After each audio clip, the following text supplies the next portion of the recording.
The name might not jump off the page, but the Baylor men's basketball program just added a huge piece to their 24-25 team. This is Locked On Baylor.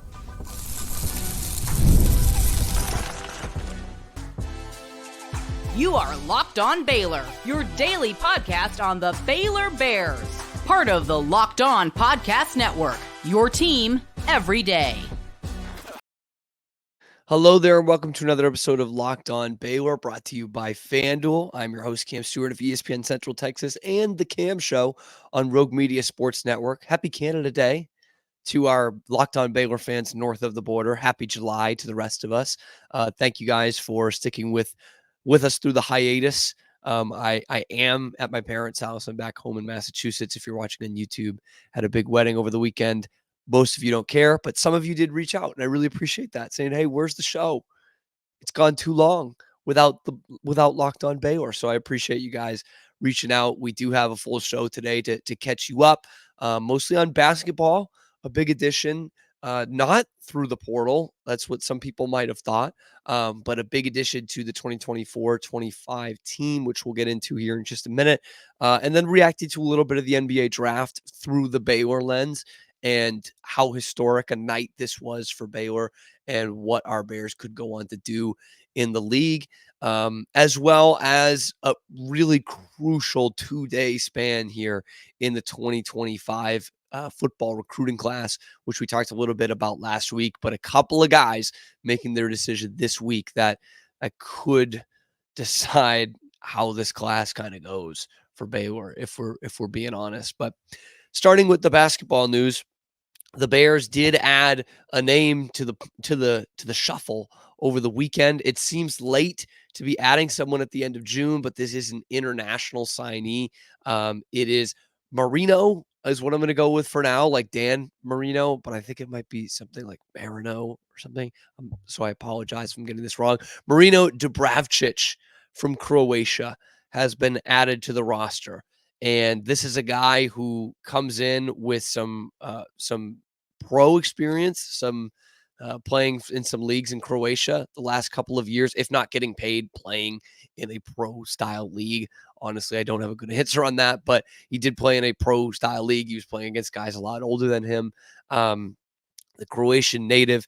He comes in after having, like I just said, played a couple years pro, also had a big showing at the FIBA under-18 championships a couple years ago, which are one of those things that it seems like only Fran Fraschilla watches, but it clearly it's a breeding ground for guys to come and play over here at college in the States. So no John Jacobs, no problem in terms of the European front. That's something I thought, and I think a lot of Bears fans thought might take a hit with some of that international recruiting that Jacobs is so great at, and that you're going to see a lot of at FAU. He leaves the staff a few months ago. The Bears lose an international guy in Miro Little going to Utah, and they gain one right back here in the summer. Now, first and foremost, the big thing that is just huge for me is the fact that he is 6'10", listed at 6'10". Some have him at 6'9", some have him at 6'10". You know how those things go in basketball programs, right? I get listed at about 5'10", which is not the case, but he's right around that range. He did play a lot of center in his Croatian league and with the national team at the under 18. That's what Baylor really needs, man. They really need some depth at center. And a guy who can come in there and give them some minutes in a pinch and give them some rebounding and some inside scoring. And that's exactly what Dubravcic brings you. Look, I don't expect him to have a huge role this year. This is a big transition. But when he got a chance in a similar type of position for Croatia in that U18 European Championship, he thrived. About 7 points, 4 rebounds a game across those 7 games. Had a near double-double in a big game for them with 12 and 9 in that tournament, and averaged just under a blocked shot a game. So what that shows me is this is a guy who can score in the post, can get position in the post. We watched his highlights too, and that's true, and could turn to some sort of a rim protector, right? And the thing that I really like about it, mentioning that he was playing in the Croatian leagues, and you can see it in his highlight tape, he's going up against older guys a lot of the time. And he does not get beat out for positioning a lot. I get it. I always say this. I'm watching the highlights. I'm not watching the full games, right? But you can see how crafty he can get in terms of getting space and how brute he can get in finding space under the basket, whether that's for rebounding or for a scoring opportunity. And that is a big check mark already checked on the box by the time you get to the Big 12. That is something that is such a hurdle for a lot of guys. The physicality of the Big 12, 18, 19-year-olds going up against 22, 23, in some cases, especially with COVID years, 24-year-olds who feel like grown men in the best conference in America. Dubravcic is not going to have trouble with that. There's a lot of other transition that comes with a player who is just jumping into college basketball and just jumping into the Big 12. But that's something that he's already got checked off. He's listed as a sophomore, so a couple years of experience left, which isn't the case for a lot of guys added to this team. 3 through the transfer portal, all listed as seniors, and I believe Celestine might have another year to play with his injury. But all those guys come in as seniors, so not a lot of eligibility. A couple of your freshmen coming in. One will probably be gone after 1 year, one maybe 2 years. So this is a nice eye towards someone you can develop into their role. And I truly like what I saw on his tape in terms of, again, that physicality he can play with, and also just the activity he plays with. Like, he moves and cuts a lot. It's a lot of high ball screen pick and roll that he was running in what looked to be that under 18 European Championship, which is what he's going to play here at Baylor. We talk about it with big guys all the time. Play the pick and roll, defend the pick and roll. You're in an awfully good spot. I did put something out there on the Locked On Baylor Twitter yesterday, Sunday night, that rings true about Dubravcic's highlight tape. So I went to go find his highlights, and it's a video on YouTube that he uploaded himself. Like, talk about a guy who's like betting on himself, needs to get his name out there. He put the video to YouTube. And the second video, or the second clip, I don't know if his team is up or down, but it's a 40-point difference in this game. Someone takes a shot, misses, about to go out of bounds. No one's really going after it except our man Marino Dubravcic. He falls out of bounds, saving it behind his back, assist on a three-pointer. And I said, this is all I need to see. Okay, I am hooked, line and sinker, man. This ultimate hustle play, up or down, 40 points, doesn't matter. Second clip, he was like, I want the coaches, this will grab the coach's attention before they watch the next 5 minutes or so. On a highlight tape he put up there himself. This dude's hungry. He's going to fit into a role for the Bears this year. I don't expect it to be a high volume minutes role. I expect him to be third in line at center, because I think we're going to see a lot of Norchad Omier there as well.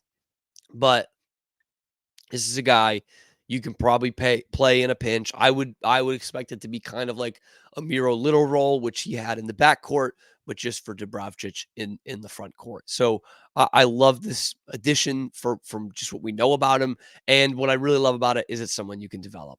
I think that's so big. Scott, before we head out of this, Scott Drew says Marino is someone who brings international experience to our roster, gives us some added depth in the post, and will be a great teammate. We are happy to have him join us this season. And boy, if that doesn't give you the analytical breakdown, I don't know what will. But Dubravcic added to the roster, still, for what it's worth, I think 2 spots to play with. If my math was right, I believe it's 2 roster spots to play with, 2 scholarships. But now we'll truly see if they have closed up shop. Today's episode of Locked On Baylor is brought to you by FanDuel, one of our trusted sponsors out here. Look, you guys know I love sports. I love them so much, but this is a weird time of year. Okay, we've ended like 2 months of playoffs, and now we're in this funk. We've got the Euros, we've got baseball, but those games don't really matter yet. So what I do to make them all more interesting is open my FanDuel app. All I have to do, open that app, dream up the bets anytime I'm in the mood. And this summer, FanDuel is hooking up all customers with a boost or a bonus daily. That's right, there's something for everyone every day all summer long. So head over to fanduel.com/locked on and start making the most of your summer. That's fanduel.com/locked on, LOCKEDON. FanDuel, official sports betting partner of Major League Baseball. So I do have thoughts on the NBA draft from the other night, and I always pause to see, should I talk about this NBA NFL draft, because I know, right, you guys don't really care what teams they go to. You know, they're Baylor Bears. That's why we care, right? But it was a historic night for the Baylor basketball program. First time they've had two guys taken in the first round, and the only Big 12 school to have someone taken in the first round, and the only school, period, if I'm not mistaken, that had two players taken in the first round. How about that? Stick that one in your pocket, rest of the Big 12, rest of America. This is about to be Baylor's league. You know, I thought about it the other day. The Knicks just added their fourth guy from that Nova two titles in 3 years run they had from 2016 to 2018. Could we see that for Baylor in the future? I think I'm going to make a segment about that at some point. Um, like we could really see like the Nova Knicks, but with Baylor down the line. I think that would be awesome. And the foundation started with the last couple of years. Obviously, you know, you have Mitchell going in the top 10. You have Sohan going in the top 10.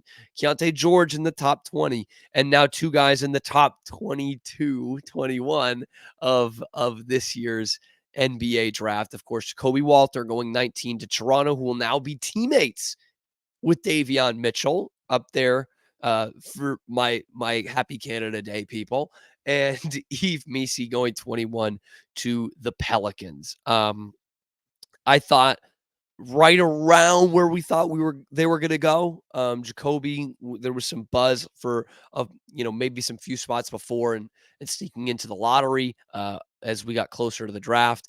If you saw my video on Twitter that I made a while before the draft, I said this is going to be the fourth straight year where they have a guy in the top 16, because that's where I thought Jacoby was going to go. Not the case, but now Scott Drew has his new stat, because Baylor and Duke are the only two teams to have a guy drafted in the top 20 the last 4 years. So how about that? Just another one of those great stats that we can use should Baylor not make it out of the second round again.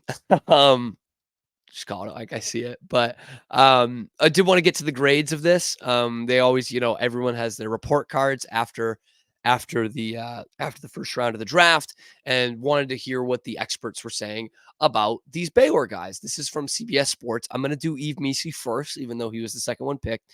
But they gave this grade an A- on the pick. New Orleans, a young asset at every position except center, and this solves that. Missi has the same potential as Derek Lively, for my Mavs fans out there, to be an early achiever because he's a natural rim protector and a defensive presence. He should have been off the board already in terms of his upside, but now gets to a really good fit. And I love that comparison with a Derek Lively. We've heard Clint Capella. We've heard Jalen Duren from Detroit. And this is the same thing we saw all year, right? I mean, third or second in the conference in block shots throughout the year. And while you could still tell sometimes he was raw and some teams could defend him better than others, he was still a defensive presence. That's why he was an all Big 12 defensive guy. And obviously the athleticism just off the charts, man. Off the charts good. So I think that's an awesome comparison, and one that could really be fun to watch for Baylor fans next year. We're keeping an eye on the NBA. And then 19, Toronto, Jacoby Walter, because I found this to be an interesting point that I half agree with. It's slightly redundant with the Raptors taking Grady Dick last year, someone we saw a lot in the Big 12, because Walter's upside comes as a shooter, even though he did not shoot as well as he hoped this past season as a freshman. Fair. Numbers still good, but kind of tapered off a bit. Sure. This is a team that has historically prioritized length and athleticism, but Walter does not fit that description and gave it a B. That part I don't know that I necessarily agree with. Um, is Walter the best? Was Walter the best athlete in the Big 12 last year? No. Um, was he the longest guy in the Big 12? No, but at the guard position, his wingspan's 6'10" as a guard. And we saw the versatility of that from Jacoby Walter throughout this past year, his 1 year at Baylor. He was quite switchable.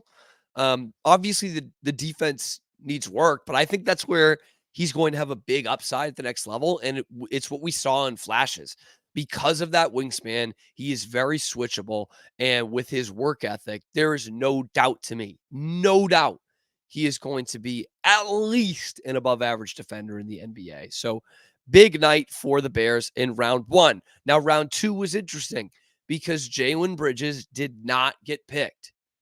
He signed a two-way deal with the Suns right after the draft, moments after the draft. But I was stunned. And I'm sure a lot of you were too. I had quite a few Baylor people reaching out to me after. Jalen Bridges have been drafted? Yeah, I really do. Now, you guys know I was high on Jalen Bridges last year, especially that second half of the season. But I was stunned not to hear his name called. Really stunned. I thought there was a chance my team was going to pick him at 54 in the draft, and he just slid on out of the top 60, which is wild to me. I mean, you look at today's league, Jalen Bridges has all those things. He is like Jacoby, he's switchable on defense. He's a good enough rebounder for sure. For a guy who wasn't necessarily living in the paint, and he wasn't living in the paint because he's a pretty damn good shooter, which is what everyone in the league wants. And he does all of those things better than Bronny James. Every single one of them. But we like guys who are just great athletes that might be a few years younger. And that's honestly too bad that even at the second round, late in the second round, that's the way GMs are thinking. Because Jalen Bridges can straight up play basketball, man. He's pretty athletic himself, too, by the way. But he's a guy who showed he could finish in traffic. He can shoot the laces off it from outside and gives you a heck of a lot of defensive versatility. I'm glad he went to Phoenix after all, because that's a place that, by golly, they will develop Baylor players. Ish Wainwright, another guy who comes to mind right off the bat, is someone who didn't get drafted, got a shot with the Suns, and is still having an NBA career. He was up and down a little bit last year, but this is a guy who's played years in the league now after playing some overseas. Royce O'Neal got a great shot over in Phoenix. And my pal, Aditi Malhotra, was there the last couple of years in their player personnel department. So this is a good spot for Jalen Bridges, but he is, I'm not saying he's going to be an all-star. I'm not saying he's going to, be lighting up the league, but he's going to make some teams say, man, we really should have thought about this guy, because we picked a guy at 47 or 48 or 52 or whatever that can't even get on our roster. He's on our G League, stashed in our G League team, and Jalen Bridges just had 25 off the bench for Phoenix. So rooting for the best for those guys, and definitely rooting for Ray J. Dennis, who goes to camp with the Clippers, getting a shot. Man, I know he's not the prototypical guy that you see in the league these days, but was awesome for Baylor, I thought. And such truly all of these guys, such great guys and representatives for Baylor. So I'm glad that they're all getting that shot at the next level, and certainly guys that we will be rooting for along the way as proud Bears. And speaking of the future of Baylor, and specifically in football, this is a massive, massive week for the 2025 class. We talked about this last week with Will Turboff, that and he was blunt about it. There are some holes in the class right now, I believe was the wordage that he used there. And He's right. I mean, this was a class that was top 25 a couple months ago. Of course, as I said at the time, take it with a grain of salt. Adam Schobel, the quarterback, decommits, and all of a sudden they're kind of out in the wilderness a little bit. Um, they pick up their quarterback in Edward Griffin, who has been a big help on the recruiting trail too. But there are some big names, some four-star guys that Baylor's been targeting for a long time who are committing this week. And there's no 100% crystal ball to Baylor. And if they can get one of those guys, they'll kind of, I would think, see themselves as back on track. If they get both, they'll be feeling really good. But that's a gamble right now. Okay, that is a gamble, and it's one on each side of the ball that I want to highlight. Caleb Burns, the linebacker from Cy Falls, will commit today, Monday, July the 1st, as you're listening to this. High 3-star guy who's picking between Baylor from a couple of schools in Texas, and the other is the 4-star, 24/7 composite 4-star wide receiver Ja'Cory Watson from Shadow Creek down there in Pearland. But starting with Caleb Burns, because he's looking today, it seems to be this trinity of Tech, Baylor, SMU, which we've seen a lot over the last, I would say, 2 cycles. A lot of these high ceiling guys from Texas are looking at those schools. He comes in linebacker, who can rush, outside linebacker from the Houston area, Cy Falls, like I mentioned. And he's someone that our pal Will Turboff has covered quite a bit and had a monster year last year. 73 tackles, 18 and a half tackles for loss, 6 sacks, 1 pick, and 2 forced fumbles. Monster year at some high level 6A football down there in the Houston area. This is something I've mentioned before, but Baylor has just not struck it well or struck gold at this kind of linebacker / pass rusher position the last couple of years. Guys who are athletic on the outside and get in the backfield, whether that's defensive end or linebacker. It sounds like Caleb Burns could honestly slot in at both those positions. Baylor just has not had a great time with that since the Sugar Bowl win. And those guys that were rushing the passer were not recruited by the current head coach. They weren't.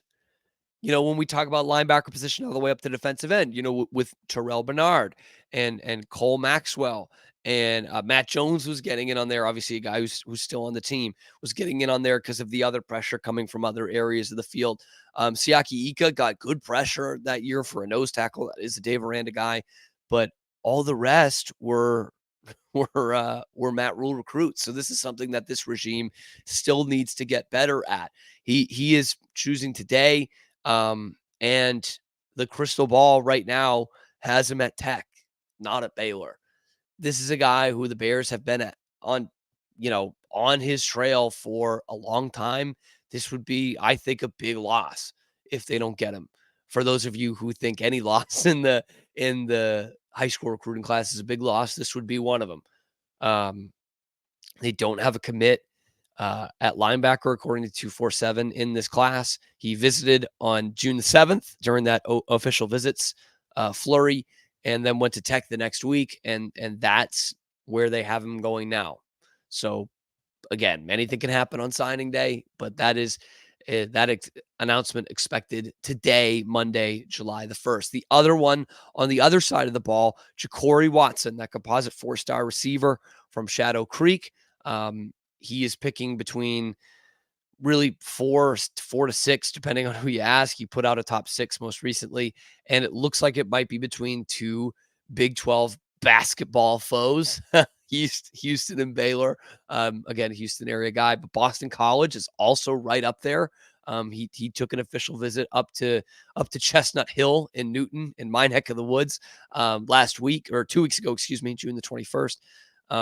After going to Baylor and Houston the week before. So those are the 3 that we got to keep an eye on. Those are the 3 that were official visits. Ole Miss and A&M were also in the mix, but those are the 3. And Ja'Cory Watson also had some big time numbers last year at Shadow Creek. Again, the 4-star wide receiver. 72 completions, 850 passing yards, 10 passing touchdowns, 3 picks, 4 rushing touchdowns. Yeah, maybe list him as an athlete.